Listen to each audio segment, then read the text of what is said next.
Buenas noches, bienvenidos a todos. Mi nombre es Cris Julián y estamos aquí para desarrollar el programa de inteligencia emocional gracias a su pastora Francia.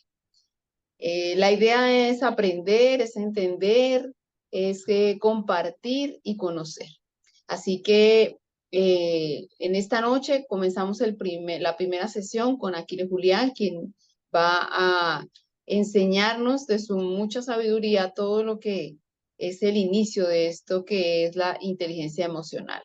Como les decíamos en el chat, importante que pongan sus preguntas en el chat mismo de aquí de Zoom para que podamos darle respuesta al final y podamos mantener una grabación limpia. Entonces, sin más, les presento a Aquiles Julián. Bien, buenas noches a todos. Gracias por estar acá. Y vamos a hablar sobre inteligencia emocional. Yo voy a apoyarme en unas notas para poder mantener el hilo de lo que vamos a ir tratando. Y lo primero es entender qué es la inteligencia emocional. Yo voy a dar una explicación formal y después voy a desglosar. La inteligencia emocional es una parte de nuestra capacidad cognitiva, es decir, de nuestra capacidad de conocer tanto el medio ambiente como también internamente. Y al conocer lo que está sucediendo afuera y lo que está pasando dentro de mí, me facilita el comportamiento. Significa, me facilita la conducta, tanto a nivel interno o intrapersonal, ¿verdad? De mí conmigo mismo, como interpersonal, de mí con otra persona. Es decir, que la inteligencia emocional me ayuda tanto a manejar mi relación conmigo mismo como mi relación con los demás. Y al desarrollar la inteligencia emocional, pues aprendemos a reconocer, entender y manejar nuestras propias emociones. Reconocer nuestras emociones, entenderlas, es decir, saber por qué se originaron y manejarlas. ¿Por qué? Porque las emociones, y esto es importante que lo entendamos, las emociones son irracionales, o por llamarlo de una forma más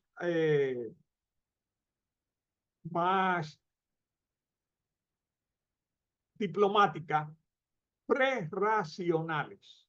Ese es lo primero que tenemos que entender con respecto a las emociones. Las emociones son prerracionales, es decir, pertenecen a todavía la etapa prerracional del hombre, a la etapa animal. Importante que lo entendamos. Y vamos a entender por qué.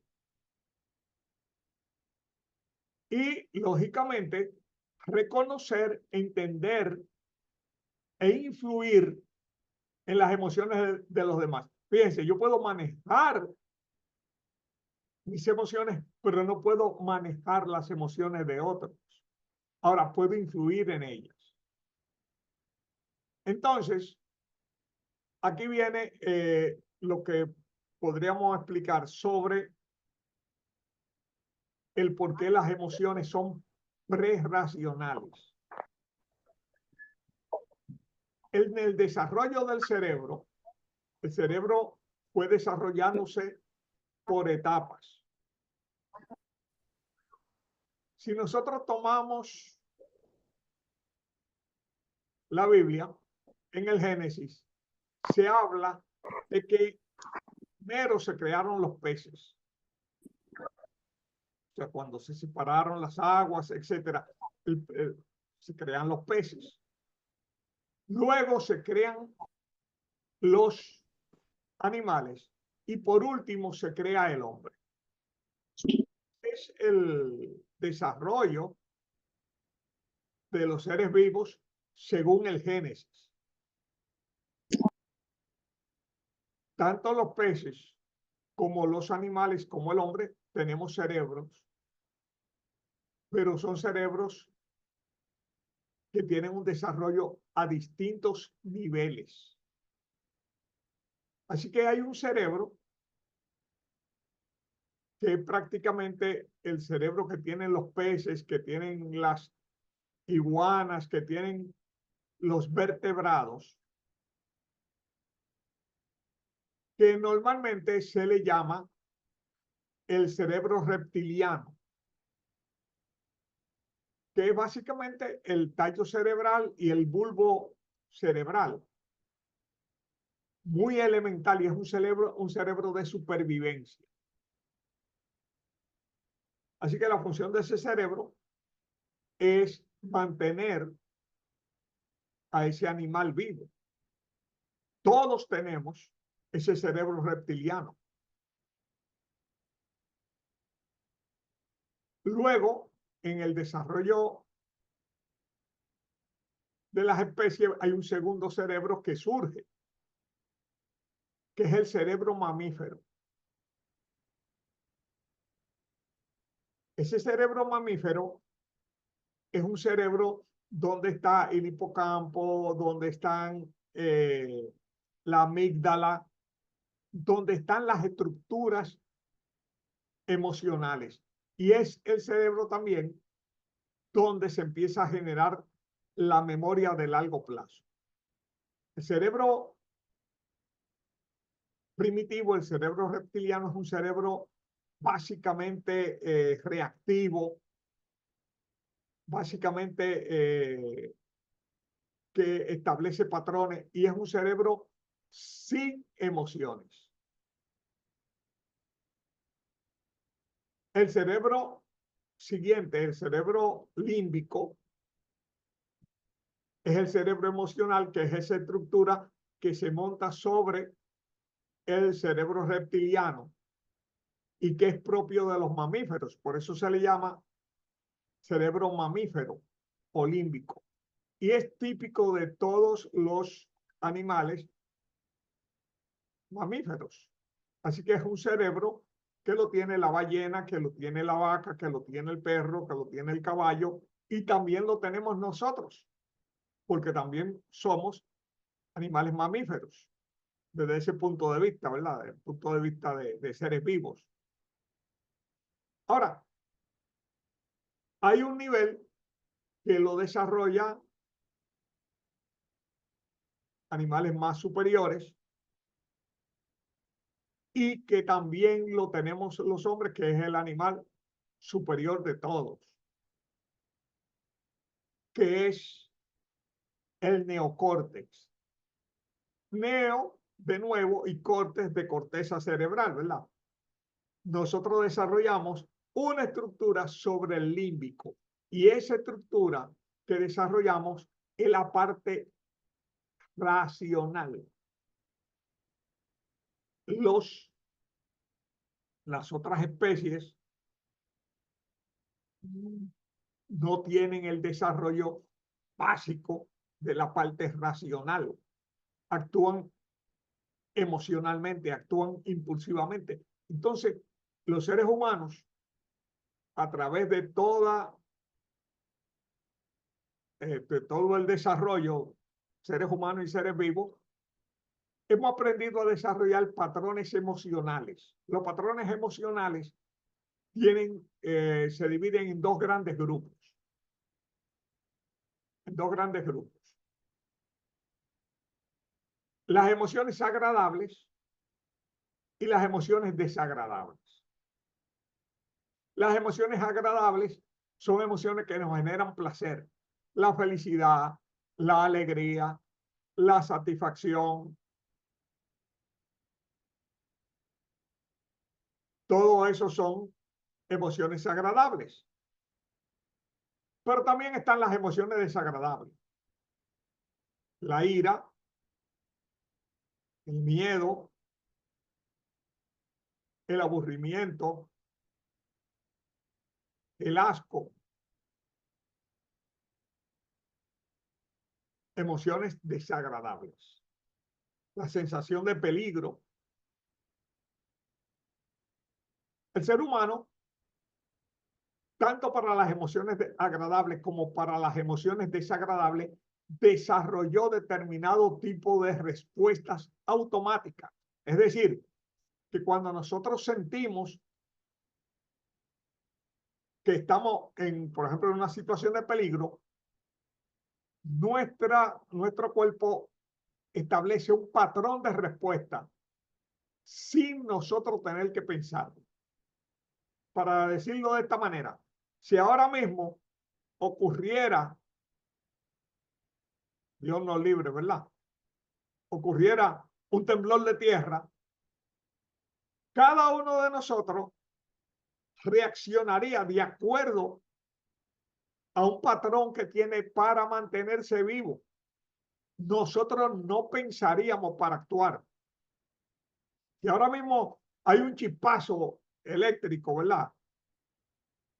Un chispazo eléctrico, nosotros reaccionamos porque nosotros tenemos ese programa de supervivencia dentro de nosotros. Esa es la función de las emociones. La función de las emociones es darnos un programa de reacción frente a determinadas situaciones. ¿Por qué? Porque durante miles de años, nosotros tuvimos que reaccionar a peligros. Por ejemplo, venía un león corriendo hacia uno, venía un puma corriendo hacia uno, un sitio donde uno estaba empezaba a tambalearse y fuimos desarrollando respuestas adaptativas para mantenernos vivos. Los que fallaron en la respuesta adaptativa murieron y nosotros aprendimos tanto de nuestra experiencia como de la experiencia de nuestros congéneres que no le fue bien.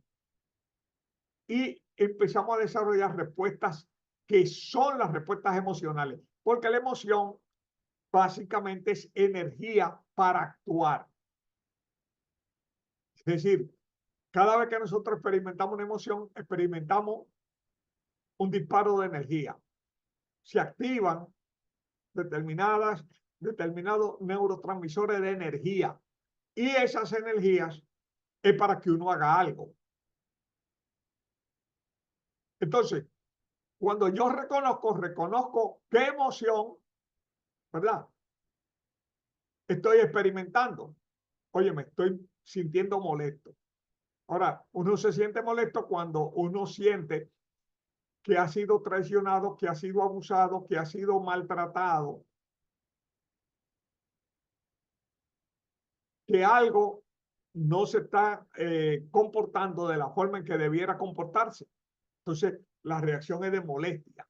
Entonces, yo reconozco que estoy molesto. Luego, entiendo, yo estoy molesto porque yo estoy aquí haciendo mi fila y viene este tipo y se mete delante abusivamente y me siento abusado. A partir de ahí, yo decido cómo manejar esa emoción. Ustedes saben que aquí ha habido gente que se ha matado con otra por un parqué. Personas que se han, familiares que se han faltado y han llegado incluso a la muerte por nimiedades. ¿Por qué? Porque experimentaron una emoción y no supieron manejarla. Así que yo aprendo a manejar mis propias emociones, pero también reconozco, entiendo y trato de influir sobre las emociones de los demás. Así que si yo veo que una persona está extremadamente alterada, yo ahí aprovecho para tratar de influir sobre la emoción que esa persona está experimentando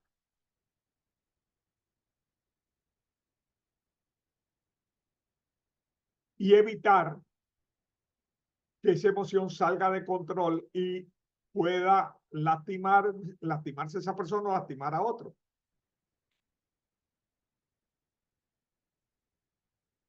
Bien, yo espero que hayan entendido la parte de que la emoción es prerracional.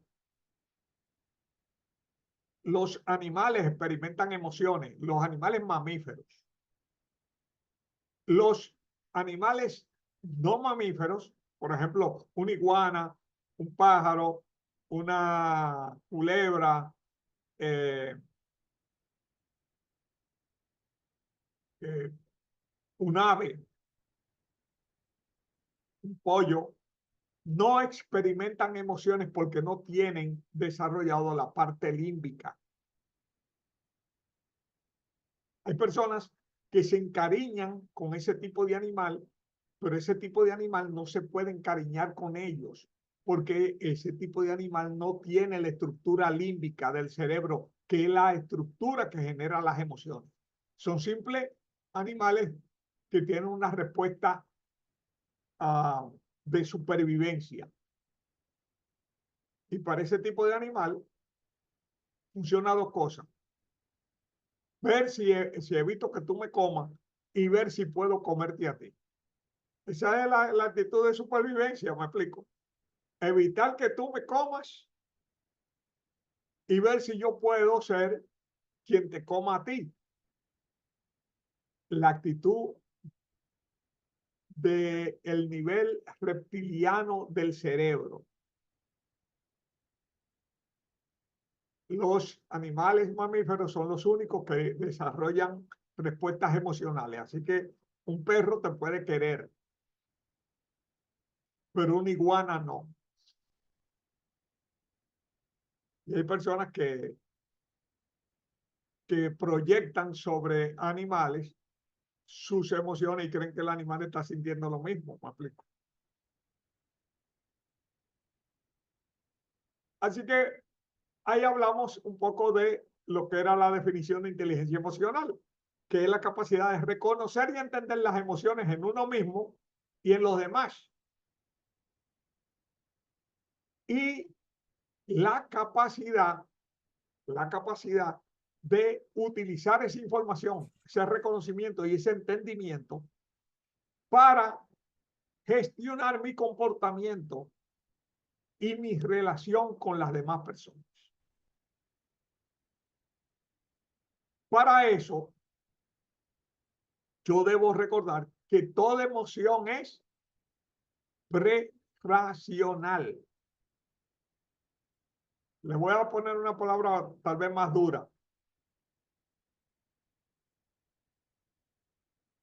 Toda emoción es animal.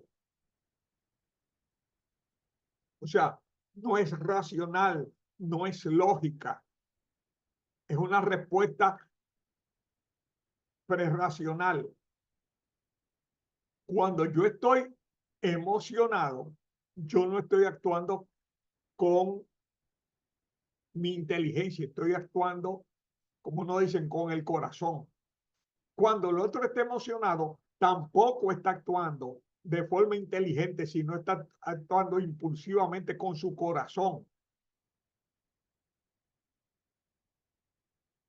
Y eso puede llevar a muchos errores.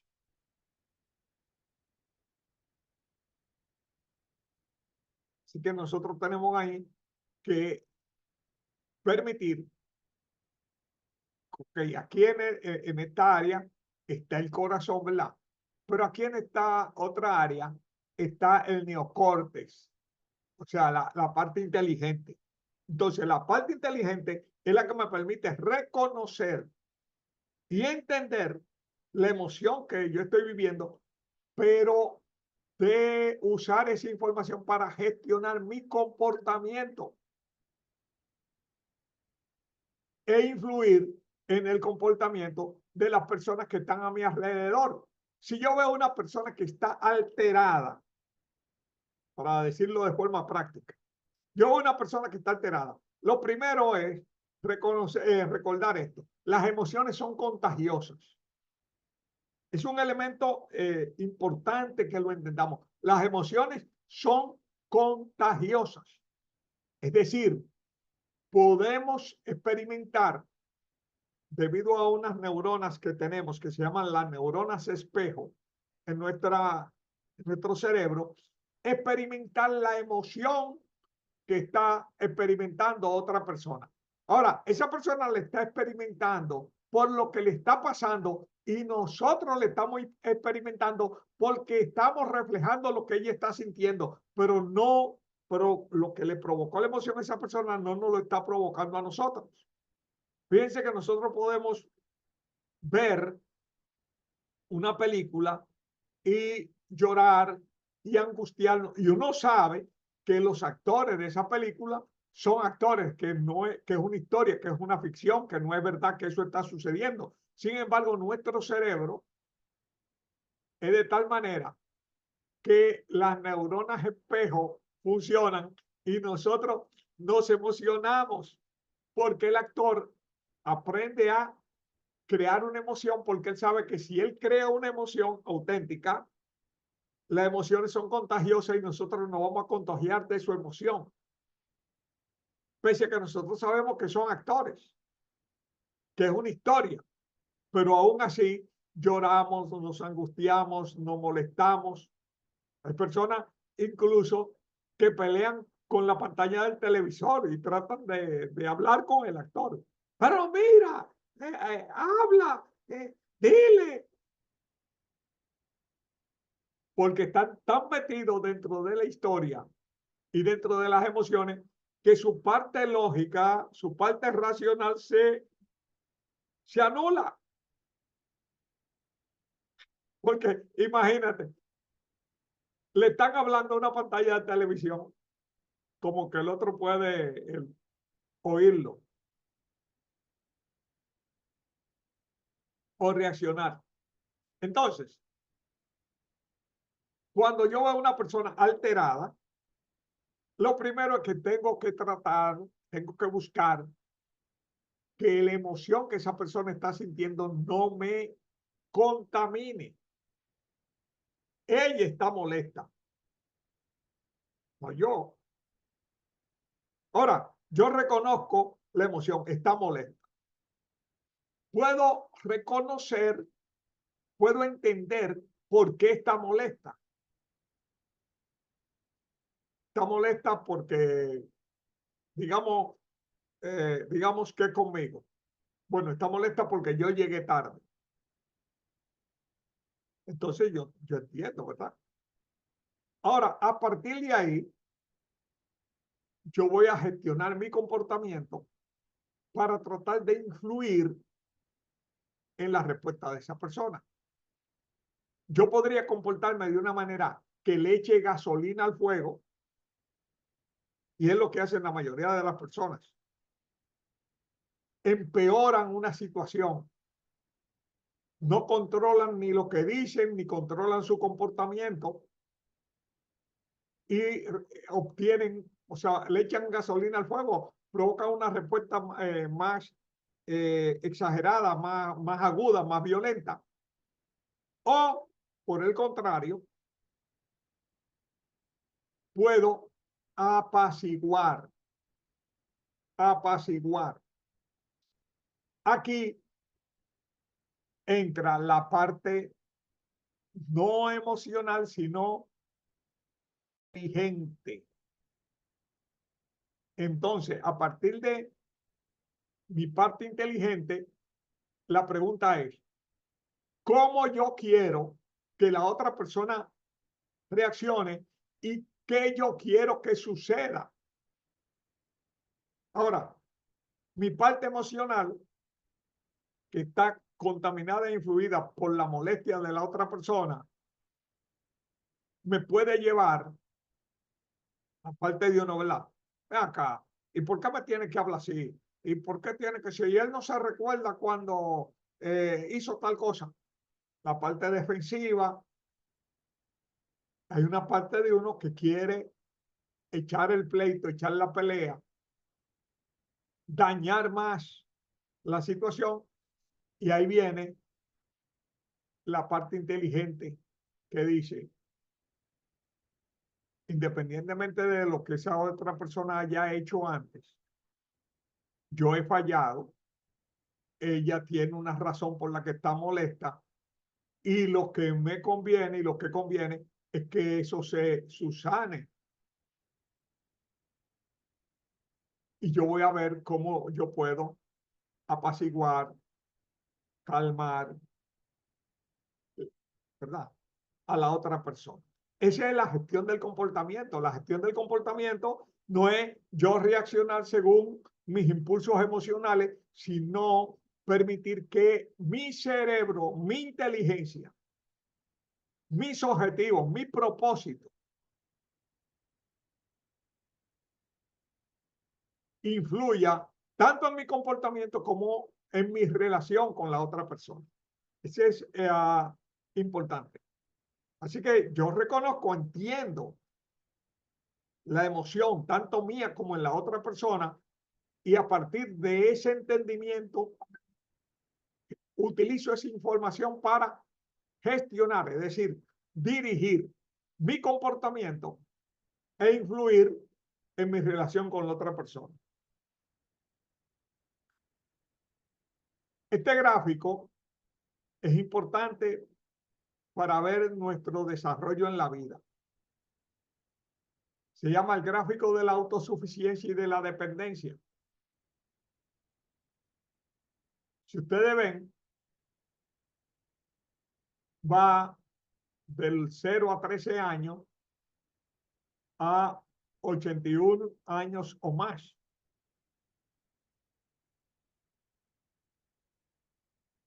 Y las personas tenemos dos etapas en que somos dependientes. Del 0 a los 20 años, normalmente, que comprende la infancia, la adolescencia y la primera parte de la juventud, somos dependientes de nuestros padres. El ser humano, como especie, es la especie que más tiempo dura dependiendo. Entendamos. Un niño no tiene ninguna posibilidad de sobrevivir sin sus padres. Y no la va a tener durante muchos años sin que haya la protección del padre, de los padres. A partir de los 13 años empieza el periodo de la adultez. Uno legalmente se hace adulto a los 18 años. Hay gente que se pasa la vida entera y nunca llega a adulto, porque la adultez no es un problema de carácter de edad, sino de madurez mental. Y aquí hay personas que, óyeme, a los 80 años son inmaduros mentalmente. Lamentablemente, se han hecho viejos cronológicamente, pero mentalmente no han podido evolucionar. Ahora, en la cultura judía, a los 13 años, se hacía lo que se hace lo que se llama el Bar Mitzvah, que es un evento donde se le da acceso al niño a la adultez.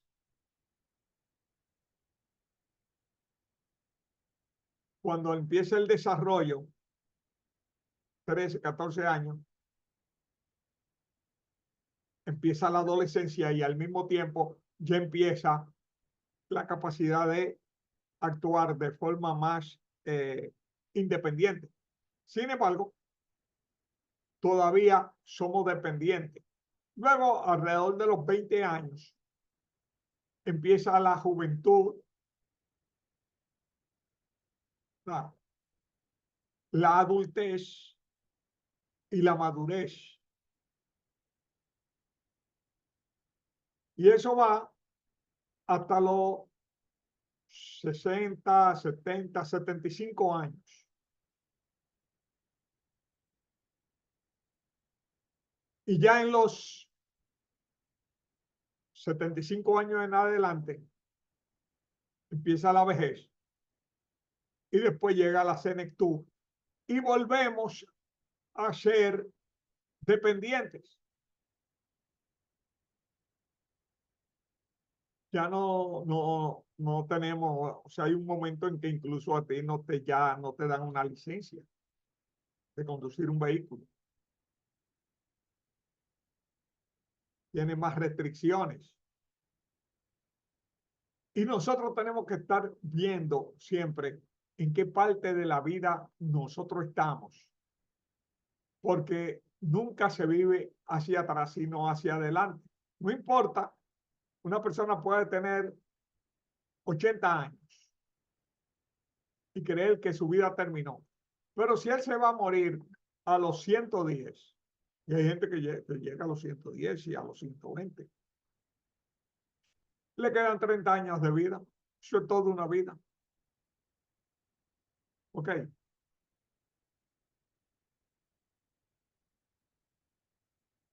Cuando nosotros vivimos, experimentamos tres elementos: la sensación, la percepción y la emoción. Y esos tres conceptos son importantes para entender el concepto de inteligencia emocional. Antes,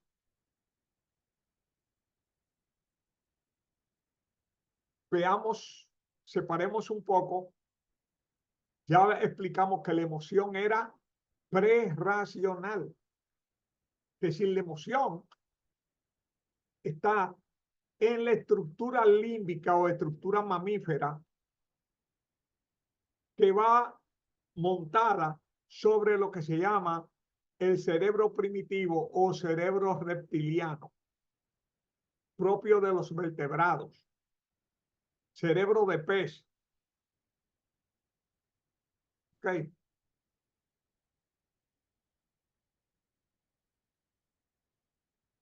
Los peces, por ejemplo, tampoco experimentan emociones, tienen reacciones instintivas.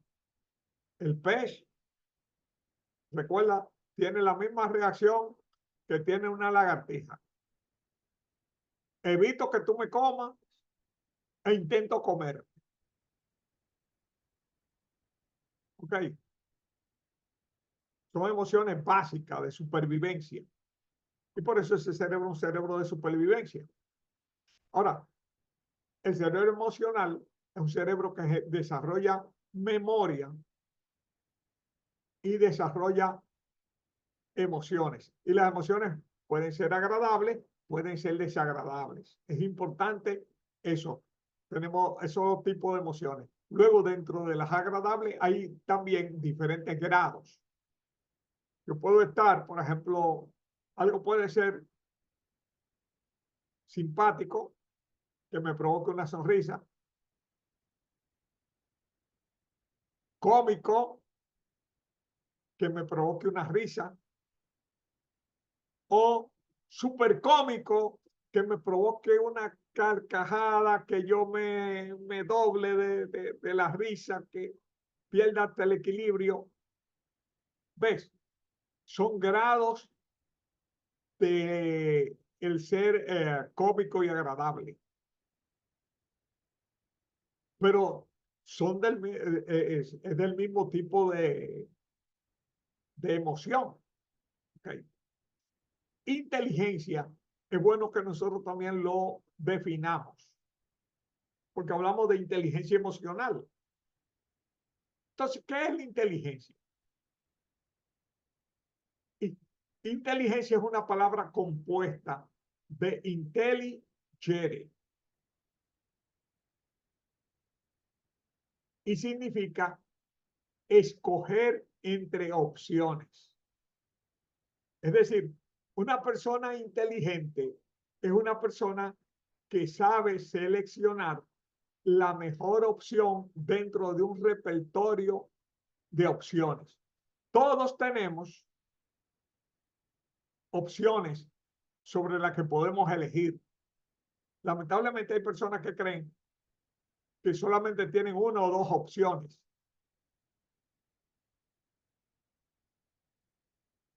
Y hay personas incluso que creen que solamente tienen una.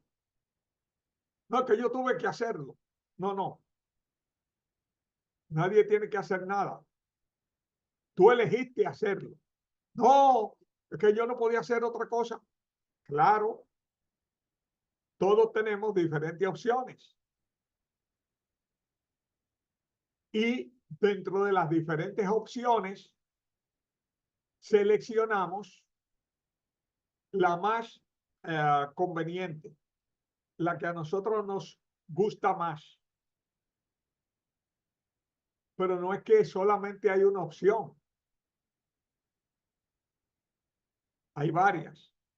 Este es un concepto clave que tenemos que entender. No tenemos una sola opción, tenemos varias opciones. Así que la inteligencia y la capacidad de seleccionar entre opciones, la mejor opción. Una selección inteligente, quien exploró las diferentes opciones y escogió la más conveniente. ¿La más conveniente en qué sentido? En que sea posible, puede ser que no sea la que más me guste, pero era la que yo podía. Que sea conveniente en cuanto a la relación costo-beneficio. Es decir, me da mayores beneficios con menos costos. Entonces yo evalúo esas opciones. Y cuando tú me dices, ¿y por qué tú escogiste esta? Porque dentro de las opciones que yo tenía, que eran A, B, C, D y E, esta era la que yo podía poner en práctica según los medios, recursos de que dependo, y además la que me tiene más beneficio con menos costos. Eso es lo que te dice una persona que hizo una evaluación fría de sus opciones. La persona que actúa de forma impulsiva, dejándose llevar por su emoción, sin que su razón, su inteligencia intervenga. No, que yo no sé, yo me cegué. Actuó, recuérdate, cuando actuamos emocionalmente, no estamos actuando como seres humanos, estamos actuando como animales. Es prerracional. Cada vez que tú ves una persona bajo un estado emocional, esa persona no está bajo un estado racional ni lógico. Y mucha gente incluso intenta razonar con una gente que está fuera de toda razón. ¿Ok? Así que, ¿qué es una sensación? Una sensación es lo que nosotros recibimos a través de los estímulos de nuestros órganos sensoriales. Es decir, nuestra vista recibe estímulos que son sensaciones a través de la luz.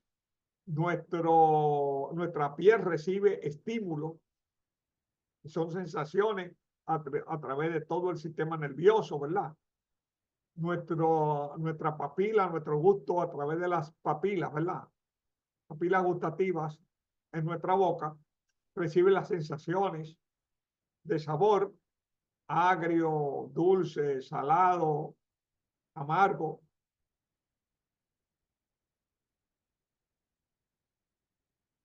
A través de la presión del aire, recibimos las percepciones en nuestros oídos en forma de sonido, a través de determinados elementos químicos, recibimos las sensaciones olfativas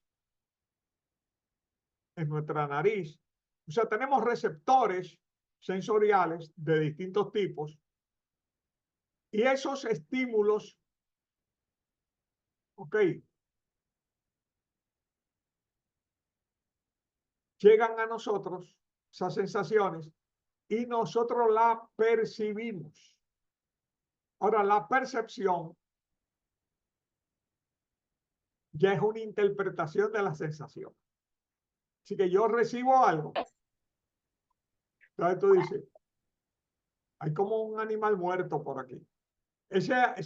Lo que realmente uno percibió fue un olor desagradable, pero ese olor se conecta con experiencias anteriores que uno ha tenido de olor, un olor desagradable, y nosotros hacemos una interpretación. Tiene que haber un animal muerto por aquí. O sea, fíjate, yo no estoy diciendo hay un olor desagradable. Yo estoy ya interpretando que ese olor corresponde según mi experiencia. Y esa parte es lo que se llama percepción. Percepción es una interpretación de la sensación. Y aquí mismo lo dice, ¿verdad? Nuestra percepción es una interpretación que da sentido a la sensación. Y ahí la percepción genera una emoción. Así que si yo entiendo que hay un animal muerto, mi emoción entonces va a ser de asco. ¿Ok? Sensación, percepción y emoción. Sensación, un olor agradable de pastelería. Percepción, ah, están preparando un bizcocho. Emoción, alegría, deseo de probarlo. Sensación, percepción, que es una interpretación, y emoción. Y yo creo que ya estamos en el tiempo fijado. Vamos a estar compartiéndoles más información a través del grupo, algunos ejercicios, videos y otros materiales. Pero por el día de hoy vamos a revisar ahora el chat a ver si hay algún tipo de preguntas.